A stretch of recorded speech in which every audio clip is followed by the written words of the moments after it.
leadership.crisis.indic lens. Actually, the first of these webinars on specifically looking at women, stereotypes, and leadership. Right. So thank you so much. See a lot of familiar faces. We also see a lot of new people coming in. So welcome back to all the people who've been before. Warm welcome to the new people coming in. Right. By the way of introduction, my name is Vivek. I'm part of the Quinnergy Leadership Academy team. Most of you would have seen our website, would have gone through the LinkedIn pages. We are fundamentally a leadership development organization. Two things which are unique about us when look at what else is out there is, one is we don't look at the skill element of it. What we do as an organization is help individuals be the best that they can be. And all our work that we do is based on INDIC wisdom. More information about this will be available on our website. And we engage through the course of these webinars. You'll get to know a lot more about the kind of work we do. Like I said, because our primary focus is all about what happens within individuals. Our structure of the webinars that we've been doing is very distinct when you compare it with the rest of the kind of webinars that happen. We don't claim to know all the answers to all the topics which come out. We are here to have a conversation, to explore along with you what are some of the things that might get evoked as you listen to some of us speaking. And maybe, hopefully, all of us can take some kind of an insight, some kind of an evocation, some kind of an idea away from the culmination of these webinars. That's how our entire webinar has been structured. I should thank all of you for the number of questions, the quality of the questions, and the quantity of the questions that you sent. We had about 70, 75 odd questions which came in when all of you are registered for the webinar. Actually, it led us to an interesting kind of a change in the kind of structure that we wanted to do. We were planning to do just one-off webinar on this task, but on this area, but the kind of questions that came up, we thought we won't be able to do justice to just look at one of these webinars. So what we decided to do is we've organized the questions that we got under 3 broad themes. And we're going to run a series of about 3 webinars specifically focusing on this issue of women, gender diversity, stereotypes, and leadership. So today will be the first one. The next Monday will be the second one, and the following Monday will be a third one. Right? That's how we've planned these webinars. What we'd like to do is to start this webinar with a video. Sherin is going to play a video. I'd like you to all watch it. We've seen this video before. It's been on WhatsApp. It's been circulating quite a bit. Some of you might have seen this video. I'd like you to look at it again, because every time you see the video, something new seems to be propping up. So we'll start. They'll get the correct answers, Vivek. We'll maybe get the correct answers. Right. I'd love for all of us to watch this video again. It's so apt for the title that we have today. So Sherin, if you can just play that video, please, Sherin.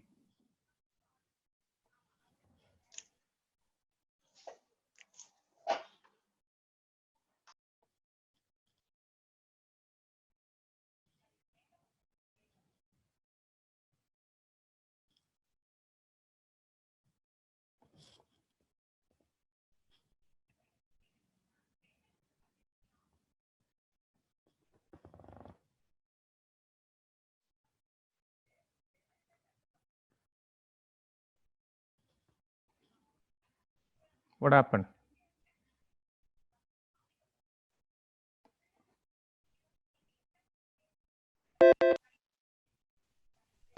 As part of an experiment to explore the human mind, we asked 22 people to solve the same riddle and recorded their responses.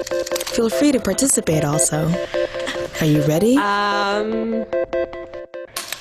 The riddle. A father is about to bring his son to a job interview, applying for a position at a large stockbrokers company in the city. Just as they arrive at the company's parking lot, the son's phone rings. He looks at his father, who says, "Go ahead, answer it." The caller is the trading company CEO, who says, "Good luck, son, you've got this." The son ends the call and once again looks at his father, who is still next to him in their car. How Is this possible? He gets a call from the CEO, but it says, "Good luck, son." But he was next to him. So it's not the father. I think it was probably an audio recording of his father. Maybe he made a demo tape. Like he has two fathers? This is a hard one. Maybe it's a word joke, like it's the grandfather of the son. No, I think his name is Son. I don't know. Maybe it's just like an old man, calling a younger guy son. I have no idea. The answer. It's his mother. Oh, that's so stupid. Yes, of course. I should have thought of that, yes. The CEO is a woman. So I'm biased, in a sense. Is this about diversity and inclusion? It's really mind-blowing, actually. So I always thought that I'm not very sexist. But in spite of that, I think these subconscious biases are there in everyone's mind. How much bias I still have in terms of thinking that the CEO needs to be a man. Yeah, I definitely was picturing a man. They identify with males more than females these days.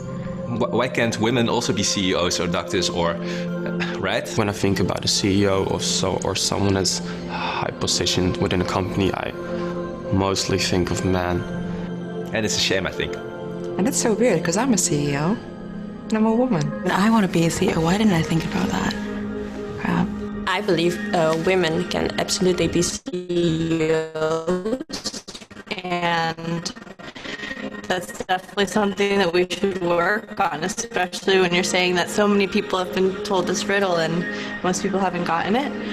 Women make great CEOs and great leaders as well. And yet only 5% of Fortune 500 CEOs are women.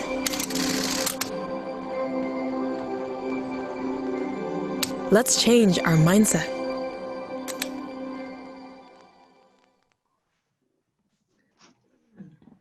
Thank you, Shireen. One of the things I forgot to do is to give you instructions to not leave the answers out on chat. I realized that as soon as the video started, we had so many people on chat quickly giving out the answers. But great. Due credit to Mindspace, which created this video. I think you should acknowledge their contribution to having created this video as well. Great. On that note, quite happy to start the webinar. Let me just introduce our two panelists for today. We've sent you a fairly detailed profiles of both those panelists, so we're not going to take away too much time and reading out a very elaborate thing. I love this practice of just reading out the hashtags for both our panelists. Neeraja's hashtag says business leader, women and diversity advocate, leadership facilitator, and coach. Right, and so happy to have you here, Neeraja, and really looking forward to listening to you. Yeah. Raghu, there's more than enough information about Raghu that has been shared, but I love his hashtag. I keep repeating it, but this is as a lovely a hashtag it can get. Help people be the best that they can be. Oh, that's my hashtag, is it? That's your hashtag, Raghu. Okay. Nice to know. Thanks, Neeraja. Thanks, Raghu. Over to you, Neeraja. During the course of the webinar, all of us will be on mute. And if you have any questions, do please write to me separately on chat. Write to either me or Shireen, and we'll capture all of that. And during the course of that, we'll have discussions around it. So that's the intent. Right? Thank you. Over to you, Neeraja. Yeah. Thank you so much, Vivek, for this opportunity. Thank you, Quinnergy. Thank you, Raghu. And thank you, all of you who are participating today. I see 50 people as of now. That's wonderful to start with. Prime time, 6:30 to 8 on a Monday evening, if people have tuned in. And the second thing which kind of relates me is that there are also men on this. Raghu didn't really talk about it. Might turn out to be an all-women audience, but no, I'm so glad that we have a mixed audience. So when we looked at the title and we looked at the questions that were coming in, while there were questions around what are the stereotypes, how do we deal with the stereotypes, I felt that we probably need to take a step backwards and look at why the stereotypes. How does it kind of come and we surface and we kind of see it around us. And I thought we should bucket it into three. One is what is inside us, right? It's all internal, certain stereotypes which kind of come from within us. The second is the stereotypes that get called out by people who really matter to us, our close family and friends. And the third is, the entire external ecosystem, which also includes the organizations that you work for. So I'm going to talk about, how these three buckets kind of trigger the so-called stereotypes which are around us. Now, starting from the internal one, how do these internal stereotypes develop? Two ways, right? One is what you consume in terms of how you're growing up, what your parents and people around you tell you continuously. And two, what you observe, because that is also a very, very important trigger to build certain mindsets. And let me tell you a couple of stories in terms of how these internal stereotypes develop and what they kind of lead to, right? So I have been, in the IT world for 25 years. My last designation was director. The only reason I say that is, because it sounds heavy, which means that I had a large portfolio. I had teams across the globe, and I used to deal with stakeholders across the globe. And usually as you go senior, most of the stakeholders that you're dealing with happen to be men around.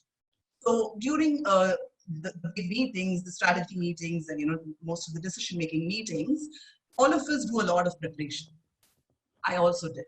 You might prepare on data and how you want to talk and what you want to talk and what's the outcome you want. But there is another preparation that I would do, which is I used to prep myself and say, when you meet this person, you have to put out your hand to shake hands with him. That's the way we kind of greet people, right? Of course, in Corona times, we greet people very differently. But this was a very, very intense prep I had to do for myself. Every time I went to these big meetings where you have men, stakeholders around, say, Neeraja, that's the way you greet. You have to put out your hand and shake hands with them. Why? This is because the way I was brought up, I come from an extremely conservative family. The way I was brought up, and I'm an only child, was that you don't, kind of boys, you don't sit next to boys, you don't touch the boys. And it was so ingrained in me that even today, it needs a lot of push from my side to say it is okay for you to shake hands with somebody, and that's the norm, right? So that's what goes into us, kind of develops into a stereotype, a mindset, and could inhibit us, in terms of how we grow further. The second one, in terms of observation, okay? So my daughter, who's now 18, but when she was 2 or 3 years old before she started going to school, and I don't recollect the context in which she said this, but she told me, women have to be in the kitchen cooking all the time. And that shocked me because I've never been in the kitchen. The biggest and the longest time I have been in the kitchen is during the lockdown period because my cook has not been coming. But otherwise, for 25 years of my marriage and 18 years of my daughter Sneha, I've never cooked. It has been my mother-in-law who ran the kitchen, or the cook who's kind of dealing with it. And I thought, why is she having this? And probably it was because she used to spend a lot of time with her grandmothers, right? Because they brought her up. I used to go to work, so she used to meet me only in the evenings, and she probably didn't see much of what I was doing outside of home. But she saw a lot of the grandmothers, both the sides, who used to be in the kitchen and cook. And that observation built a kind of stereotype in her mind to say women have to be in the kitchen and cook. So these are the internal things which kind of trigger certain mindsets, stereotypes for us as women, and they kind of, then culminate into what we do with our life, our professional careers and all. The second one which I talk about is the family and friends, right? And these are people who really matter a lot to you, and hence what they say also kind of plays on your head. So I'll give you a few stories again here. One is about this girl who we hired as a campus hire. And she was probably the first girl in her family, or maybe the first kid in the family. She comes from an agricultural background, who went to an engineering college.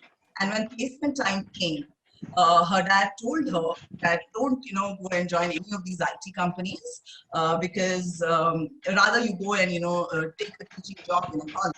Of course, we need teachers, we need good teachers, and nothing against that profession. But the reasoning that the father gave her was, when you get married and when you have kids, this kind of job will be suitable for you to look after your family, and you will have breaks and vacations when the college closes, etc. Now, had she agreed to the father and not joined, then she would have actually done what I, shamelessly quoted from her book, Lean. She says, "Don't leave before you leave." She would have probably not even entered the IT world, which if she had, she might have been able to go for 2 years, 3 years, 4 years at the minimum till she got married and had kids, and then maybe would have to leave if she had all that. So this is the second thing, how the rest of the external world triggers certain stereotypes and then again, stories from my own life. And by now you know that I've come from such a conservative family, so there was no problem with me going to work. My parents brought me up to get me married. And when I finished my graduation, my father started looking out for a groom for me. That is how it used to happen in those good old days. But I went and told my father, can I study further till such time you find this man for me? And those days NIIT was doing extremely well, and the IT was booming. So I said, I will do a course from NIIT. And my father said, okay, go ahead and do the course, but when the man comes and he says you stop your studies, you should stop your studies. And I said, okay to it. So I went on to sign up for this 4-semester course, which was a 2-year course at NIIT. I did the first semester. Still no man had arrived on the scene. I did the second and third semester in parallel. And by the time I was in the third semester, Sonata had come and they picked up a few of the students for a contract assignment. I went on to do 9 months of contract assignment Sonata. I finished my NIIT course, and still, the right groom had not arrived. And I quit from Sonata after a year, went on to my second company, and by the time I got married, I'd actually, worked for 3 to 4 and by then I had also told my father that find a groom for me who's okay with me working around. What I'm trying to say is, and let me compare this with the story of my mother, who, did her BSc math, and she's extremely good at math. And I think we all have got the math gene in us from her, because I also studied math. My daughter is now going to study math in her undergrad. She did BSc, fantastic scores, and she was offered a seat in MSc. She didn't even apply, but she got this. Of course, her mother said, no, we're going to get you married. Same story. And so don't bother. 1 year, they're still looking for a groom for her. So after a year, my grandmother came and told my mother, if you want, you can, start studying. My mother said, you have to let me study for 2 years because that's what MSc takes. And I won't get married in those 2 years. And my grandmother said, no way. If we find the boy, then you have to get married. My mother stayed at home for 2 years, 2 whole years. And she still regrets it till date that she should have gone ahead and, taken the plunge and done the course, because it took 2 years for her to get married and she would have finished the course. So again, going back to don't leave before you leave. The difference between what I did was when my father said, you will leave when, you are asked to leave. I said, okay. I grabbed onto that opportunity because the sources were so scarce. I said, let me do at least till when I can. And I had a longish career, 25 years in corporate, and then what I'm doing now. While my mother still regrets that decision. Coming to another, after I quit from my corporate, I was going to head the jobs for her foundation. It was a newly formed NGO. And my husband told me, do you really want to pick up this job now? One, because it's extremely new. You have no clue how NGOs work. You're the only person in this team. You have to, kind of do so many things. My mother-in-law was recovering from, severe viral, which had kind of restricted her mobility. And we were looking to start construction of a house. So this is what I told him, right? I said, we still have the drawings in place for our house. We haven't yet got the plan sanctioned. It probably will take us 2 to 3 months to get the plan sanctioned. And then, the guys will start digging and, raise the pillars because we're building the first floor, and then the walls, and then by the time, they come and call us and say, now you tell us where to, draw the wires and put the pipeline, etc. It'll be 6 months. Then let me go ahead and, pick up this. And in terms of what I need to do for my mother-in-law, I will, speak at work and say what is the kind of flexibility I can get when there's a need for me to be at home. And a year down the line, I had, of course, accomplished so much with the Jobs for Her Foundation. And I had also finished the Grah Pravesham of our new house. And I know exactly the house is built exactly the way I wanted. There's been no compromise. So again, going back to don't leave before you leave. If I had worried that, I won't be able to concentrate on the house or the job or not done one of those, then things could have been very. But do you have to really leave? At some point in time, maybe you have to, like I did when I quit from my corporate career. Because that was the time after 25 years when my entire support structure came crumbling down. So my mother, who had to undergo a surgery and she had to be on rest for 6 weeks, bed rest for 6 weeks. And I told her to come and stay with me. I'm the only child, my father's no more. So I said, please come and stay with me. And, she was feeling hesitant. And I said, I'll take 6 weeks off and be around you so you don't have to worry that you're coming and staying with me, with my in-laws around. As she recovered and went back, so I had actually come out of the project because I took leave. That project had a lot of travel. So I told them that when I come back after my leave, I'm going to pick a role which doesn't have travel. So I didn't know how much more my mother had to be taken care of. As my mother went back, my husband fell severely ill. So I extended my leave. As he recovered, my father-in-law fell ill and then he passed away. And then we had the 2 weeks. This whole 6-week leave became 3 months. And then my company asked me to get back. And they said, you have to just pick up whatever role comes your way, travel, no travel. We can't negotiate any further on this. At that time, I knew that I had to leave because I knew I had to be around for my mother-in-law, for my mother and all of that. So the girl who thought she may have to leave when she gets married, when she has the baby, etc., went on to work for 25 years and finally did leave because at that point in time, I didn't see any other way to deal with that. So again, the stereotypes or the triggers for these stereotypes are from the external, the close family and friends, but how it triggers decision making. And a piece of advice that I would really like to leave you all with. Coming to the third one, and this is the last one, it is about the stereotypes that emerge from the organizations that we work for. I was working at this client place where the job was to kind of transition all the work from on-site with the team at Bangalore and ensure that we have processes laid out and we start delivering releases from Bangalore. And of course show improvements over a period of time. So I happen to be a contractor there because I come from an external vendor and I was delivering this for the client. And I had a mixed team. And it was our very first production release that was going live. And the time when it was going live was also the time when there were 2 people from on-site visiting us in Bangalore. One was the person whose team had got offshore. And the other was an Indian who was, on site for many, many years and who had kind of instigated this transition to happen. That day when the production release went live, we had 3 production releases. Okay, I didn't know about it because the whole morning I was in meetings with these 2 gentlemen. And as I came down for lunch, I could see, there was a buzz around, everyone who was sitting around my team. Nobody told me anything. So as I was walking to my desk, I had 2 direct reports. One is the dev lead and one is the business analysis lead. The dev lead came in, he wanted to tell me something, but the BA lead stopped him. So I said, see, I know there's something which has happened. Whether you tell me now or not, I will get to know about it. Went to my desk, put up my emails, and I saw all these emails about the production release having, sorry for that word, but it was really bad. And the minute I saw those messages, I knew it was probably caused by one lady who was a BA for a particular, particular item that went into the release. And because it was a monthly release and we worked in an agile mode, we used to have stand-up meetings every morning to ask for the status. And the dev lead used to ask this lady, have you got the required sign-offs for this particular element which is going in? And she used to say, yes, I have, yes, I have, yes, I have. And finally what happened was, that is the one which kind of bombed because she had not done it in the right manner. Okay.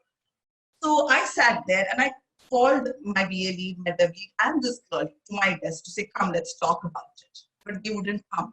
This BA lead and this girl wouldn't come. I was new. I happened to be a contractor, a lady. And for all I didn't know the system. It was a PeopleSoft ERP system, and I didn't know the technology behind it. For whatever reason, these two didn't come. I kept calling them, And after a while, I said, okay, enough is enough. So I stood up and I did this very intentionally. It was an open floor plan.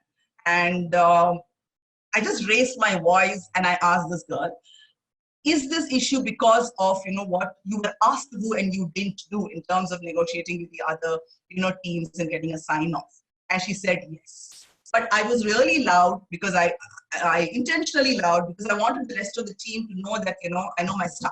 You don't, take me for granted and, you don't think that you can play. The girl ran away. She told the BA lead that she's not going to come back to work. And the BA lead in turn went and spoke to this Indian guy I told you who had kind of started this whole transition process. He was also the person who had interviewed me for the role and said, this lady doesn't know how to deal. She's not a good leader because this is what she did, and the girl is running. So I was called by that man later in the evening along with my boss. And he said, do you know why we hired you? We hired you because you are a woman. And as a woman, we thought you're going to be extremely motherly towards the team. Okay. And what you did today actually, shows that you are not that.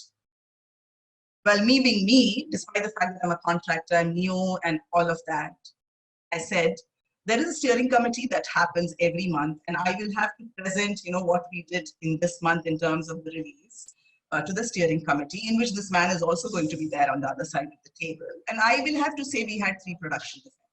So I asked him, when I tell you that there were 3 production defects, will you be fatherly and pardon me? Okay. So now, this is the other stereotype which comes from the organization, because they kind of think of a woman in a particular manner.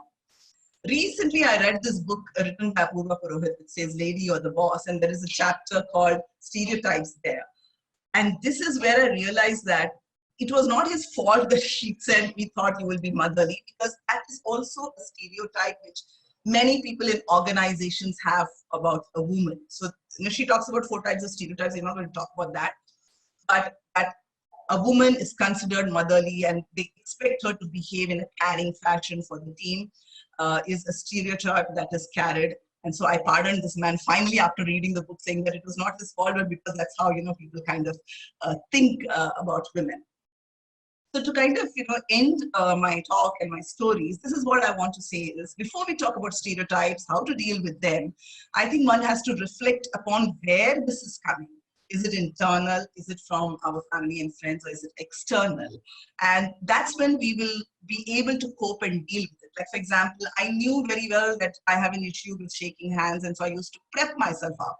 Because if I had not done the prep, then maybe it would have been an extremely clumsy, affair, when somebody comes to, shake hands with me, and that would have, brought down my confidence levels, and I may not have been able to present in the meeting what I wanted to. So, starting with reflections on where the stereotype is emerging. And most of the time when things don't go right, we usually say, you know what, he did like this, the manager is like that, whether it's a male or a female manager doesn't matter, the organization doesn't support. But I think reflection of where these stereotypes stem from is very important. And I think battling and coping and dealing with the stereotypes which are external to us is much more easy. But what we kind of have internal to us is what probably is going to take a lot of time, and we need to kind of reflect and see how we are able to overcome that. So that is what I wanted to start the session with, and over to Vivek.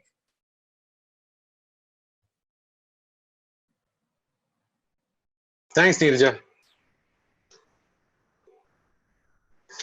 Raghu, over to you. Okay. Very interesting, Neeraja. Thank you. I'm going to start with 2-3 reflections. Now, one is all that I can speak about is not my stories, but what I've heard in coaching and other places. Yeah. But I think I'm very lucky because my mother was an author and a very well-published author in income tax. So I've seen my mother working and whatever, yeah. So I don't know how deep these stereotypes are in me, yeah. But having said that,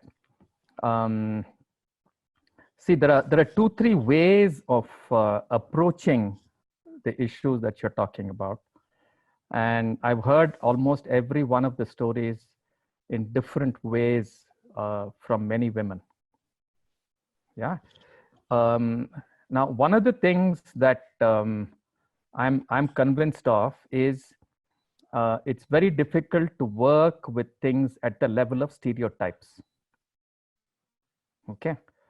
And where you have to work with it is what Jung calls the level of the archetypes. Because the archetypes are what are very deeply embedded in what is generally called the subconscious. And if one doesn't really go down to that level, you keep getting caught with the man-woman issues in the form. Yeah, so this motherly, fatherly, all this kind of stuff will come up. Okay, so I found it very useful both for men and for women to go down to the archetypal level, right? And here I'm not using archetypes like Jung has talked about it. I'm using archetypes which are drawn from the Mahabharata. Okay, and most people would be aware of it. There are 5 kinds of archetypes, which is the Yudhishthira archetype, the Bhima archetype, okay, the Nakula, Sahadeva, and I always put Arjuna in the end. Okay, now each of them now is actually a peculiar combination of what Jung calls, or whatever some Jungian psychologists call dynamic or static masculine or feminine. Okay, so if you look at somebody like Yudhishthira, who stands there and says this is right, this is wrong, etc., etc., he is the static masculine.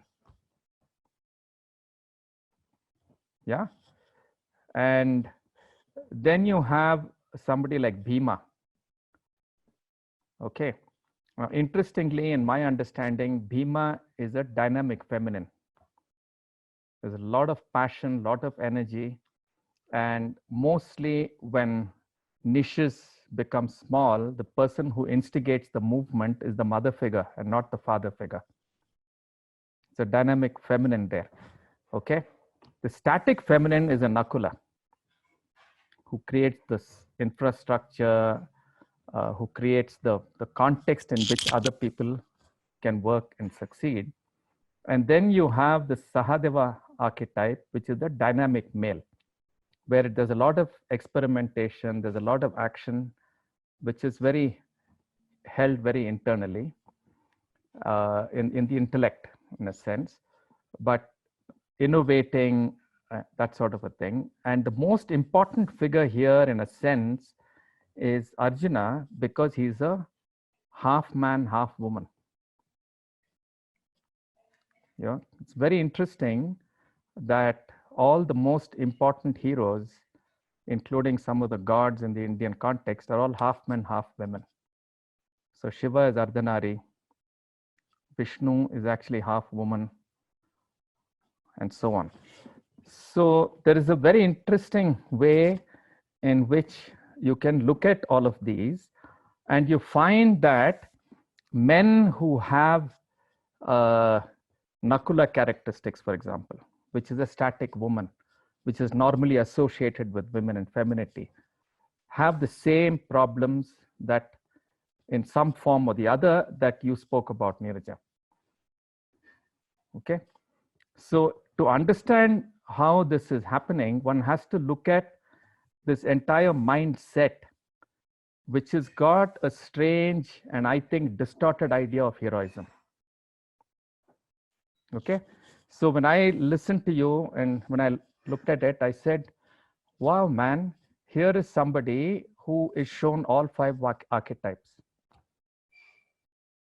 So I can pick out from your story when you have been a Bhima, okay, when you were a Nakula, when you have been a Yudhishthira, when you have been a Sahadeva, and when you have been an Arjuna. right? And to me, being able to discover these archetypal energies in you and act from them at an appropriate time is a very, very critical aspect of anybody. And most of us, when we are not able to evoke and act from each of them appropriately, feel blocked. Okay, the form in which you might act out a Bhima or a Yudhishthira will be different from the way I act it out, because some level of what you call stereotyping does happen. Okay, so the forms in which each of us act out has a familial context, this, that, and the other. But this, I think, is very, very critical, because if one doesn't deal with this, just shaking hands is not the issue. Your decision to shake hands comes from breaking an archetypal energy within. And being able to touch that and nurture that is so important. And the final thing you spoke about, that you decided that this is the time when I really have to be the infrastructure for the home, then becomes a very honorable choice. Because now you're saying this is the time to play out the Nakula in me. Right? This is the need for the context, and this is what I'm going to do. Right? This inner freedom, I think, is extremely important. Yeah, and that is what will decide. Because many of the other things you're talking about are partly historical. Right? I can't go and change history and all of that, right? So that is one thing. Yeah. The second is I'm going to get into a bit of slightly serious reflection, if you'll allow me, because I think this man-woman question and all that is a serious question. See, the idea of a hero that each culture holds is a very, very important aspect. It is held very deep in our minds. We don't often think about it this way. Yeah, the idea of a hero as a warrior who's going there alone to go and get the golden fleece, or like a Hercules who's going out there to prove himself and therefore get what he's anyway his due, and so on and so forth, is a very European myth. Okay, and we all know that European ideas have now become called universal ideas. Now, underlying this idea is also a worldview that says the world is always antagonistic, and the only heroic form is a form that can fight and kill. Right? Now, the other big success story of our times in recent times is the Japanese management.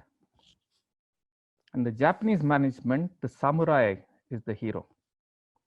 Again, this guy with a sharp sword and, tremendous loyalty to the boss and so on. So he's a slightly different type, right? The first is a pure Bhima type in a sense. The second is a Yudhishthira Bhima type.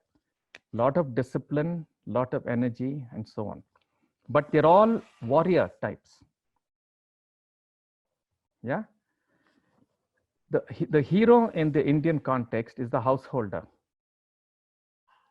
And I think it's very important to reclaim this idea of heroism, because then you're not setting out to say from the beginning that the world is something antagonistic.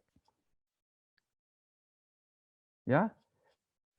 It's very important to start off with this understanding, because then you're going into the world and saying, I'm here to nurture the world. So the householder idea is a very nurturant idea, right? And if I reclaim this idea, then a lot of things I think we can settle in India. So the so-called feminine man doesn't have to feel bad because he doesn't conform to the Western idea of a killer hero. Leadership is not all about killer instinct. Some of the best leaders I've seen are Nakulas.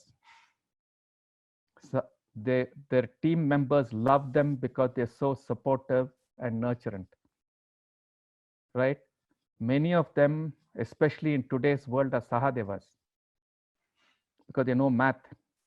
They know the difference between statistics and an event that is statistically valid and an event that is not statistically valid, which most leaders don't know.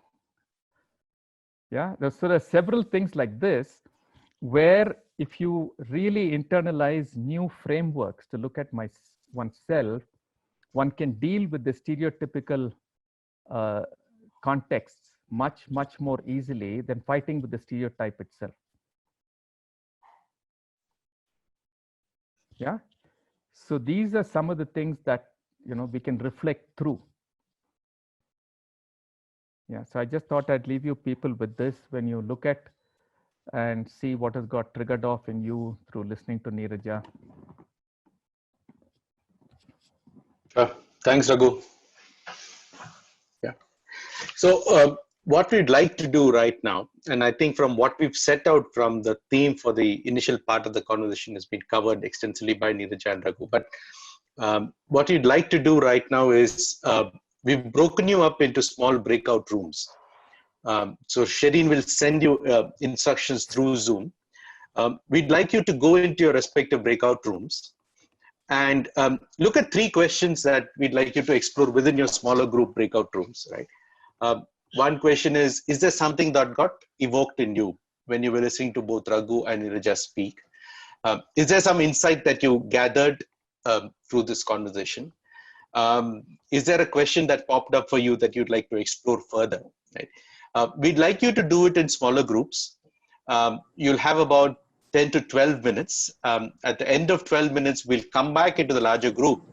And then we'll allocate time for each of the groups to share their reflections. And then we'll have a larger discussion around what we've been speaking about so far. Right? So we'd like you to join your respective breakout rooms. You'll be automatically directed to your breakout rooms. You'll get an instruction which says, please accept, do click on the button and you'll be automatically part of your breakout room.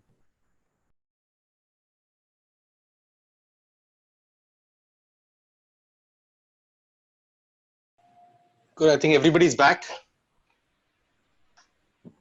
Yes, sir. Yes, great, let's start. Great. So actually we'll do it the other way now. I'm going to invite breakout room 6. Either one of you participants or anybody else would like to, share what you had spoken about in your breakout room. And Rinosha, would you like to share from breakout room number 6? Okay, we had a great, really great conversation, being strangers. It was amazing, and I'm so happy about it. So one thing is I shared about my experience of trying to search for a rented house in Chennai. And I felt that it was a man's job to go out and find or do financial things for a family. So that's one stereotype that I had and I share. And second was we had people who are full-time drama artists. And they feel that people always find them. And people ask them, hey, is this your part-time job? Do you do this full-time? And they always consider a drama artist job to be a women's job. And they said, that's one more stereotype that we were speaking about. And what else did we? The third one is one of the participants was wondering, he's 60 plus and he was asking whether things have changed over years, whether the stereotypes have reduced over years. And few of us spoke and few of us agreed to it. And we also felt that the stereotypes differ from cities to cities.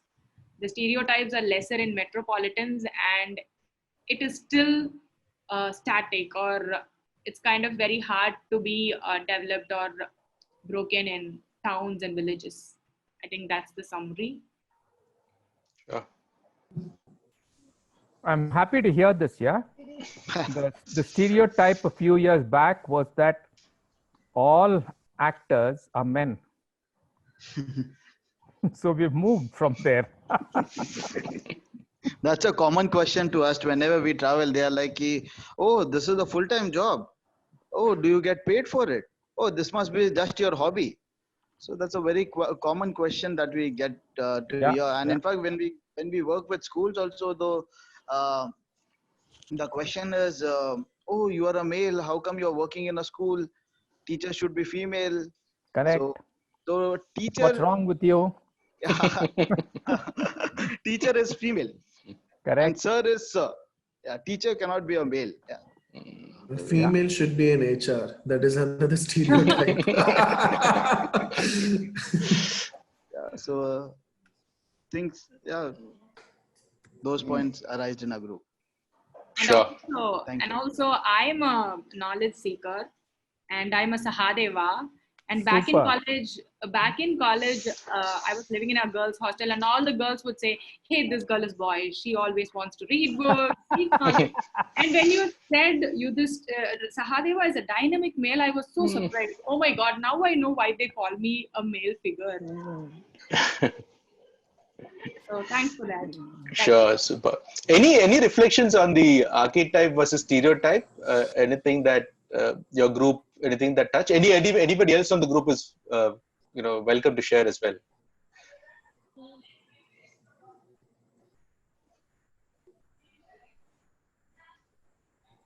Okay.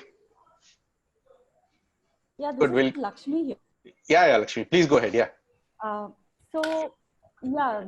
So I found it very fascinating, and I felt it touches in terms of looking at things. So I like when Raghu said that it blocks people.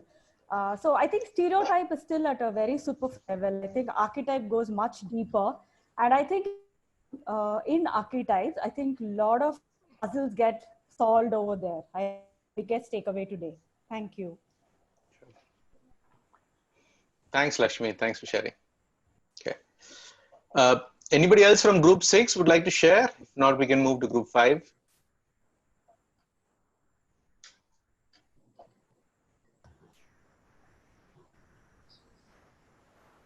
So in fact, in our group, we were debating or discussing about why only for Women's Day only, women's are invited, not men's are invited, or men's don't participate.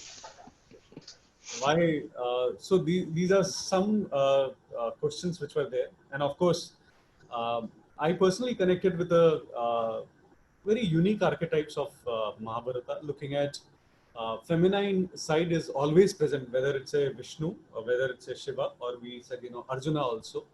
So it gives me a complete new perspective of archetype, which we have so far been habitual of looking at. But there are archetypes which are unique combinations. So it was another discussion happened, and as we shared, another important aspect of the group we shared is why only women are there. Why more number of men are not there? So that's one of the important aspects. That's it. Sure. Thanks, Larry. Anybody else from group 5 would like to share? Yeah, hi, this is Swapnalekha here. Hi, Swapna. Yeah, please go ahead. Yeah, one of the things which I mentioned that the current conversation and the narrative is a lot which is like us against them. And I think that is where we actually miss the plot at the workplace or outside. And when Raghu mentioned, I realized that it probably comes from this dysfunctional idea of a hero that we have, and probably it is fed in by stories that we read about heroes which go out in the open with their own ideas up against someone. So I just simply loved the idea of projecting the householder as the real hero, because he's the one who actually, he or she is the one who actually nurtures, and they're not up against anybody. The whole idea is taking everybody along as you nurture. And I think that's the kind of conversation that we should bring to the gender context also, because as much as there is stereotyping about women, there is stereotyping about men. So the problem is not about and it's not about the stereotyping of women, it's generally about stereotyping. And why do we stereotype? And the other bit is about the archetypes from Mahabharata is very, very interesting, though I must admit that since I do not know much about Nakul and Sahadev, it's very difficult for me to develop the appreciation, but I would try hard with your guidance to do that. See, that's Thank you. exactly what they do, na? The Nakula is always forgotten, taken for granted. Yeah. So yeah, true. He's the archetypal woman, in a sense, na? The way we hold women, Nakula is the archetypal thing of the woman energy. So true. Yeah. It's interesting. I'm going to share something here. I'm Chaitali. So we are trying to set up so the kind of organization that I work with, we have our operation centers in tier 3, tier 4 towns in India. So semi-rural areas, and we are trying to utilize this lockdown period to have like a women's panel, a women's discussion, all our women leaders coming together. And I'm trying to negotiate with my boss. And it's a little difficult because she wants to position it as something that she would want to have like a one-way communication about how success meant, what was success for her, how does she navigate it. And I'm trying to kind of tell her that success is not the definition of success is not the one that only you've had experience. Success could be different. I could have left my job and been a successful mom and gone back to work and struggled for the first 5 years before I got where I am. But she's not getting it because she's saying, you know, which means it's a stereotype that if I'm not successful, I am not supposed to be the person people look up to, right? So, and because, 25 years, I have not looked after my children and I focused on my career. That's the only definition of being successful. Absolutely. So, yeah, so we are just going, I actually I've come to this Zoom call, this webinar to understand how to navigate those conversations, or kind of just seeing if there's a different format I can sell to her about how different people can talk about what is success. And if you pick up my question, what I've written in that form, my question is, how do we make people feel proud of who's me? I am what I am capable of. You are what you are capable of. There is no perfect success. I mean, the stereotype success is not somebody who just like, I can be a gardener and a fantastically a very successful gardener, growing a beautiful, setting up a beautiful landscape. And that is my success story. There is just no comparison. But we are very stereotypical, I understand that. And so I'm trying to navigate that conversation quite a bit and seeing how can I set up a very realistic women's conversation, more than saying, see, I managed, my children were kept aside and I managed somehow, and my in-laws came and we managed. And then I said, my husband, she has stories where her husband also, left for Gujarat when she had a 3-month-old child. And she said, if I could manage that, I could manage everything else. And that's good. There's nothing wrong in it. That's fantastic. But other people's success stories are also success stories. So thanks a lot, Chaitali, because that's trying to figure that out. That's exactly what our entire focus is, because there's a big problem in India, and the problem is you'll have to read about it a little bit. Mm-hmm. This has been written by a person called W.E. Du Bois. This is a problem of a double consciousness, where we take on ideas which are foreign to us and try to fit into them, and then screw ourselves twice. So who I am as whoever I'm gifted with is not respected at all. I have to become somebody else in a framework that is foreign to me. So what you're doing is absolutely right. My heart goes out to you. That's our work also. And wherever we have worked, and we have helped the person feel legitimate and good with whoever they are, and not borrow other frameworks in which to work, it's unleashed tremendous creativity. And wherever people borrow ideas of success, they actually hurt themselves. And it's much, much worse for the organization, because the person is not bringing themselves in wholeheartedly. They have a judgmental frame and they censor themselves. It's a very unhealthy thing to do. Mm-hmm. One of the things that, I was part of some conversations the last couple of months was about ambition, right? How does one define ambition? And especially for a woman, And I saw this video interview with Vinita Bali, She says that everyone cannot become CEOs because you have only that many number of companies existing, right? So ambition is not about becoming a CEO of the company. Ambition could be that you want to be the best teacher or whatever. I mean, it's for you. And if you've kind of been able to articulate your ambition and work towards that and reach that, that's success for you. You know, so I definitely agree with you, Shaitali, and I think that's also a play on the mindset. One has to kind of think of it differently. I always say, you know, run your race at your own pace. Doesn't matter somebody became whatever at 10 years or 20 years, but you know, if you kind of decided this is the pace because I have so many things to achieve, I'll go for it. That's a good one. Run your race at your pace. I'd say run your race. You have to put a underline. Yes. Underline exactly. Your. Choose your race. You don't run somebody else's race at your pace. You run your race at your pace. Yeah.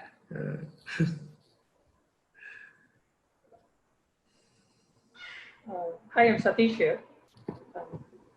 One thing which came to my mind when Raghu, you were talking about the archetypes, where you were telling that Arjuna is a half male and a half female.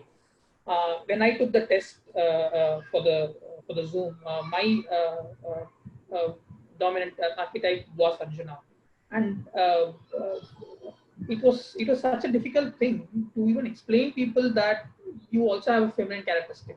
Absolutely. You know, we were also talking about this in the group, that you know, when you are a male, you should be completely dashing, dynamic, go for it. So I'm not a person like that. Vivek knows about me. He was my previous boss. So just not for me. I mean, for people to even accept that there is also a female characteristic within you for a male, and for women to accept there is also a male characteristic within her. That itself is a great thing, and then telling people that that's how you are. You can't be completely one type. It's a very important realization.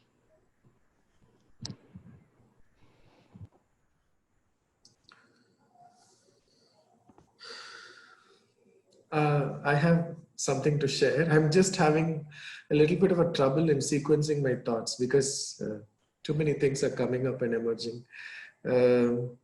So stereotypes, the two examples that I picked up, when Neeraja spoke, she cited an example of somebody who had a stereotype of a woman who does household chores, okay? And here Raghu had said that he has seen his mom working, and perhaps whoever grew up like Raghu had that as a stereotype. Even that is a stereotype. A woman works, because that is all the body of knowledge that he or she is exposed to. And the example that Neeraja portrayed, where that person is only exposed to a woman doing household chores. So that is the stereotype. Problem comes when, so it is a knowledge bank that two individuals have in two different situations, and it is quite natural for them to have that perception and identification. Problem comes only when they conclude with that identification, saying that a woman can only work or a woman can only do household chores. So when I have that perception or that identification in my memory, and when I play that back whenever I see a woman, and whenever I conclude that this is the only way a woman could be, that is when stereotype crops in. So how can I be aware that there could also be another extreme existing? So that can happen only when, firstly, I'm open to exploring the other extreme existing, and also an opportunity for me to see that extreme existing, to be exposed to that extreme existing. Like, until I was in Tamil Nadu, I never knew that, the world is like that. Or until I was in Tamil Nadu, I always used to think, I'm sorry, that North Indians have no brains, okay? But the moment I left Tamil Nadu, and when I went to do my MBA in Delhi, it was like a slap on my face that how could I ever have a perception like that without even seeing the other side of the world. So I had been too arrogant enough to make a conclusion with very little information or no information available, and I've made a conclusion out of it. That's a stereotype.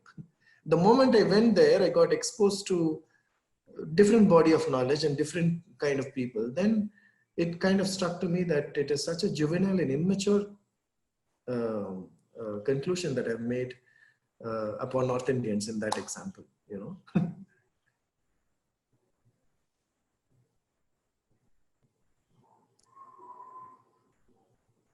Yeah, so that's what emerged. But that's exactly the work to be done, no? When you have to get out of your conditioned mind, yes, is when growth will take place. If you don't, absolutely, you'll create a lack of growth everywhere, not just in yourself, yes, but all around. Yeah. Yes.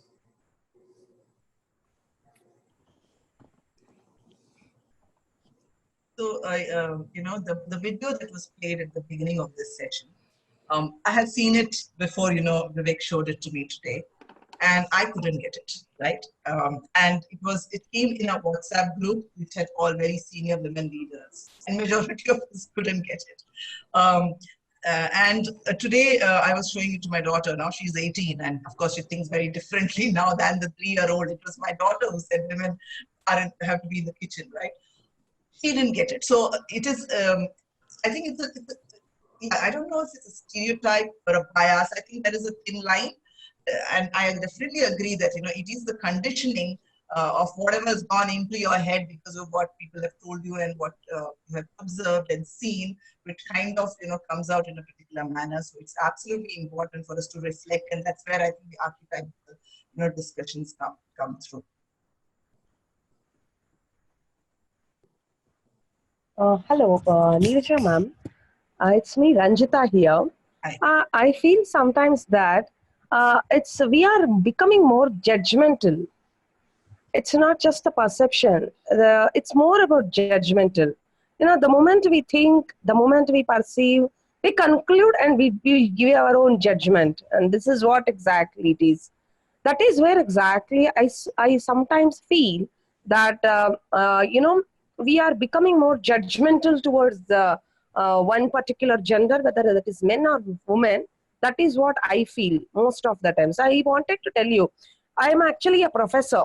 You know, when you are somebody said teacher, a lady, and I am accepting it completely. You know, one of my lady colleague only, she come and told me very clearly, I have a male boss, and she told me very like you have to be sometimes bend and work. I said, how can it be? Why should I be? First and foremost, my question was that sometimes you cannot say everything. I said, why should I polish for all my words? I cannot put all, you know, I cannot polish all my words and put across. I just want to put across my words because I feel it is correct.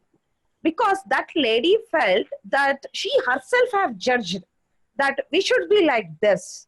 And, you know, it's always, this is my perception. Sometimes I feel like the stereotyping always happens because that even the person who is sitting beside us, whether it is a man or a woman, they already have a stereotype in their mind. They have judged the particular gender to be like this. So that is where the problem comes. And the second thought I was discussing with my people also, I think this is coming from the house where we are getting nurtured, where we are getting lessoned by our parents. I was quoting this to when we are in the break room, that, you know, in my house, it was never told to me, my mom or dad, that my brother should bring the coffee cup and I should be, my brother only should read the newspaper in the morning. It was not at all. Our morning work time starts at 7 o'clock and both of us should read the newspaper. And at 8 o'clock, both of us should go and take the coffee cups away. And that is how it starts.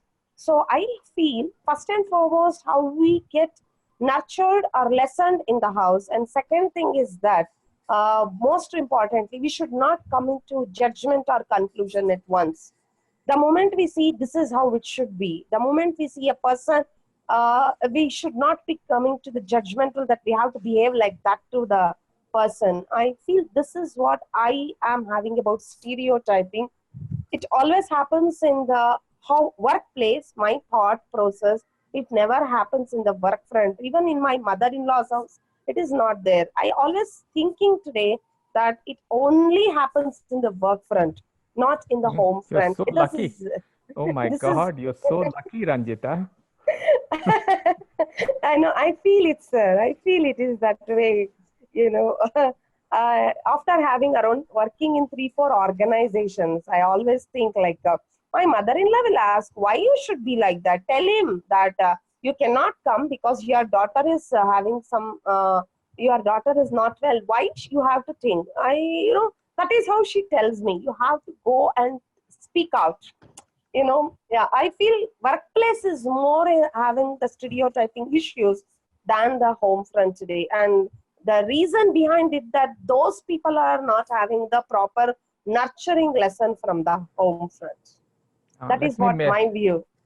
Let me make a stereotypical statement. I wish many more mother-in-laws were like your mother-in-law. Yeah, of course. Yeah, I am blessed to have all those things. I would just say that, it could be at home, it could be at work.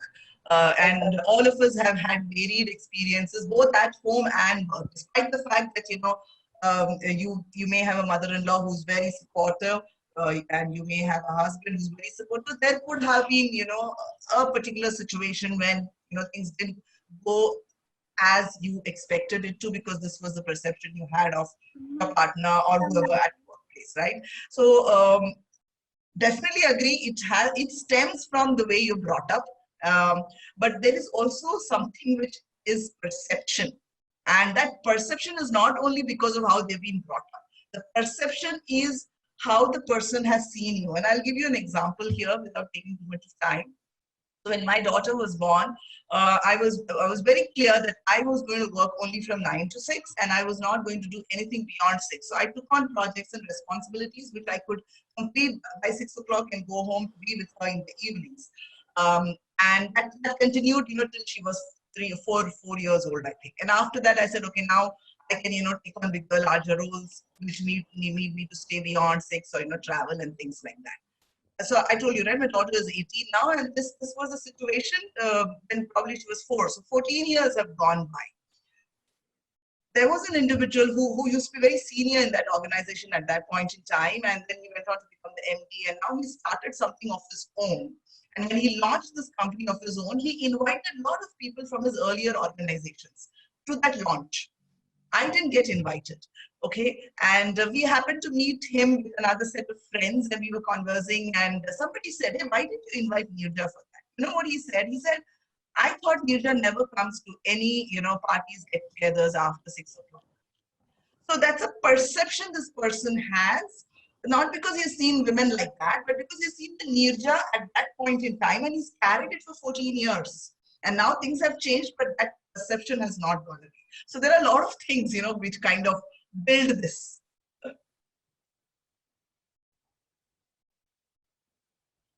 Kavita, you had a question. You'd raised a hand. Hi. Hi, Kavita. Hi. Thank you, Vivek. Hi, Raghu and Neeraja. Thank you so much. So much to reflect on. I think my reflection was about the use of language in itself, and how when we talk about certain things in English, immediately it evokes certain things inside us. So as in our group also, we were talking about how as soon as you say householder, or you say warrior, or you say whatever, what happens inside us is the image of a man. And the question I had in my mind also was, in the Mahabharata also, all the 5 Pandavas are men, and all the people who go out to fight in the war in those 18 days, it's supposed to be man to man, or men to men fighting. And therefore the reflection is the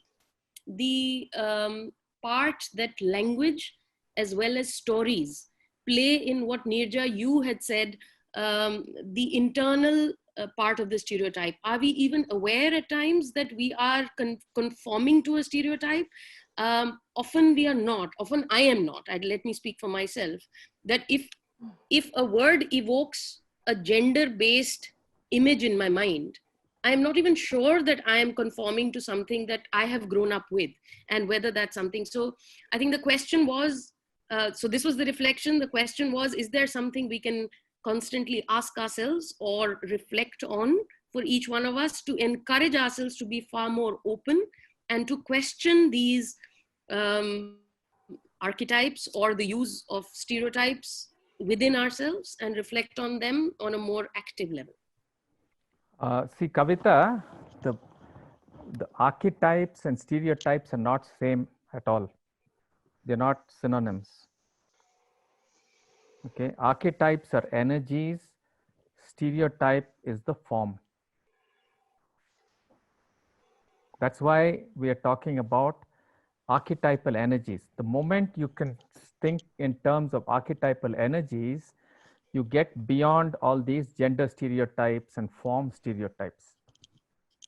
Okay, sometimes the most aggressive people I've seen who are actually using a Bhima kind of energy don't look like big warriors at all. Yeah, just because the films show every time Bhima comes, the first Bhima that was shown was Dara Singh. That is a stereotype. Yeah, I think Gandhiji was quite a Bhima. He fought his battles with tremendous courage. So we need to go beyond it. And the moment you start thinking archetypes, you're in a different space altogether. And there are no men or women in this. And by the way, Draupadi was a great warrior. She knew how to fight and whatever. So that's a different part. Let's not get into that. Yeah. But just think past. If you get into archetypes, you can get out of this. But that requires a bit of work. It's not that easy.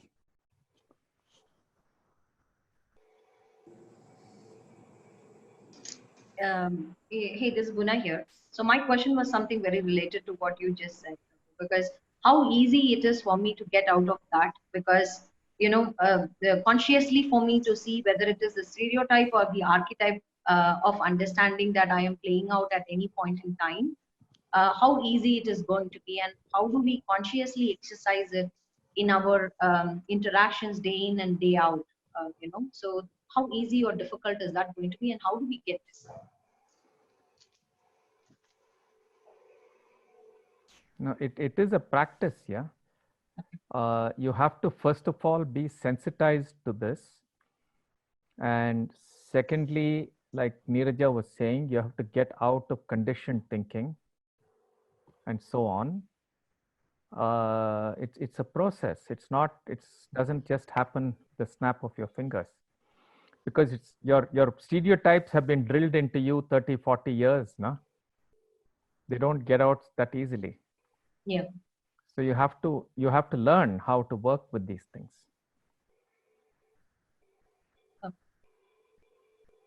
Yeah, for a starter, you can watch the virtual Bharat on Silambam. Okay. Where it's completely a woman who's displaying the Silambam activities, and it's quite interesting. Huh? Yep. So that will help you to break one stereotype at least. Okay. Thanks, man. We know we've had a lot of questions which have got evoked from multiple groups. So I know it sounded like that. So I was wondering, yeah. Yeah. So from when we started off with, we had finished group 5 and 6. Anybody from group 4 has not spoken or has anything to share? Do a quick check around. Okay, somebody said this, that answered my question. So, group 3, anybody?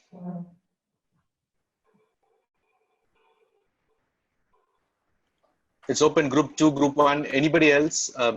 Reflection, thought, wanted to share what your group spoke about, or any other questions that might have popped up?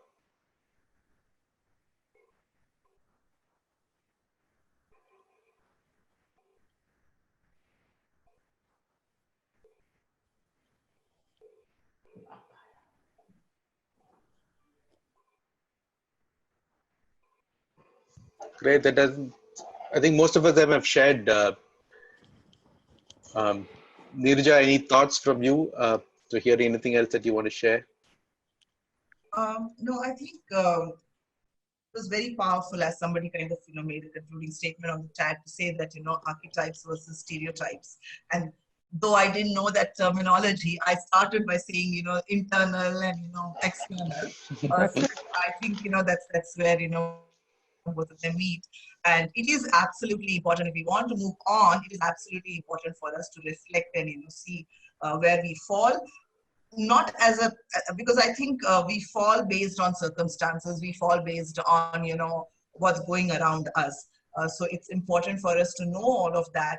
Then, I think we can take the steps towards breaking the stereotypes or being in the stereotype. That's what I would say. Sure. Thanks, Neeraja. Raghu, any thoughts you want to share? No, I feel very positive about the reflective nature of the questions itself. Because I think that's the first step, no? Yeah, absolutely. If I'm able to reflect, and some of the questions were very clearly, reflective. That's the starting point. Sure. If I don't reflect at all, then there's no starting point. Sure. I'm very happy with the level of self-reflectivity that we heard. Sure. I have one sort of reflection. Please. Yes. Yeah, so for me,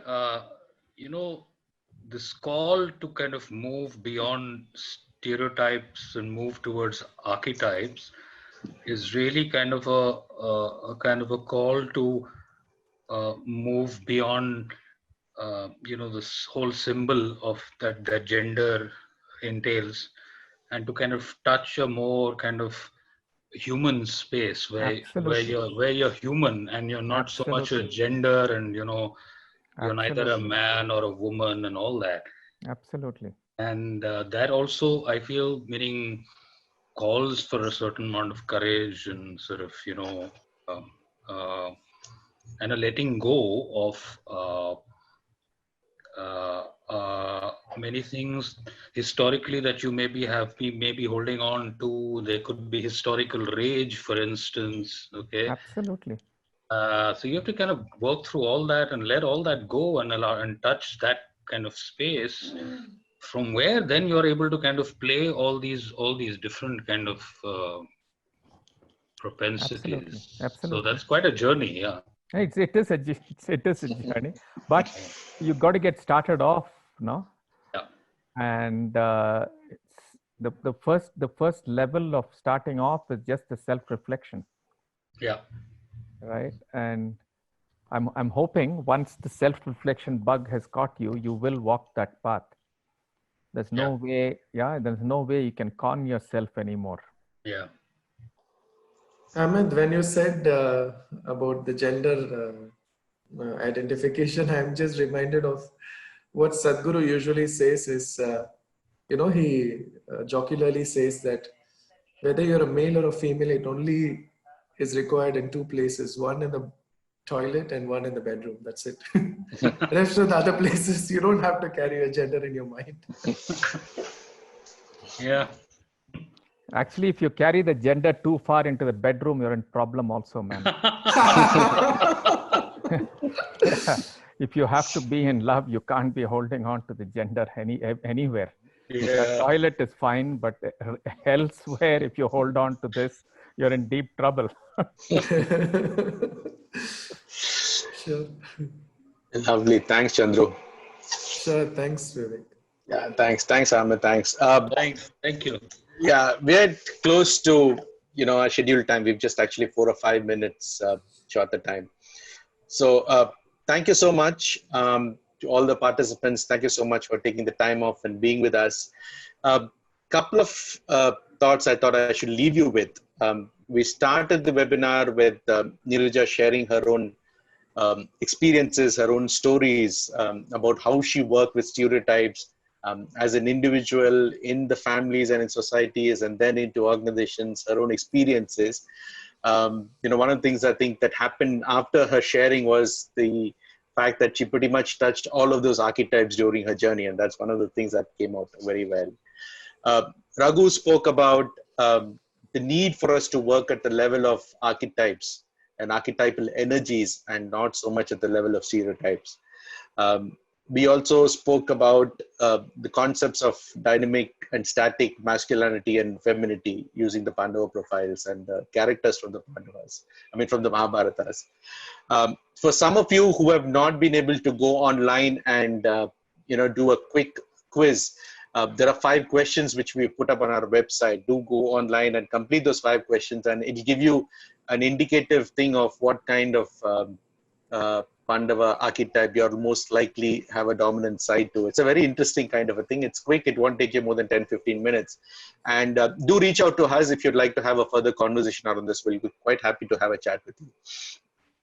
Raghu also spoke about the concept of heroism and how we have a stereotype answer and a notion of what heroism actually is. And the idea of a hero being a householder is something that is seriously so close to us. And all of us have seen success in different ways. The fact that we're holding on to things which are very alien to us probably is scope for a lot of reflection for all of us. Right? I also thought I'll leave you with a thought in terms of our own selves as human beings. The minute we start not being able to include people with a different point of view, different gender, different race, or whatever it is, doing a huge amount of disservice to ourselves and to the society at large. And that just defeats the entire purpose of heroism as we've called it. So I'll leave you on those thoughts. Very happy to have been part of this webinar. We were speaking during our break that one of the topics that we want to cover in the next webinar is the idea of the glass ceiling. And one of the things that came up, a lot of questions that women did, participants sent to us, was the idea of the glass ceiling and what does it mean in organization. So we're going to take that and explore that in a similar structure the following Monday. Like I said, the recording of this webinar will be shared with you. Sherin will send you a mail. It will be put up on YouTube. Please do go through it.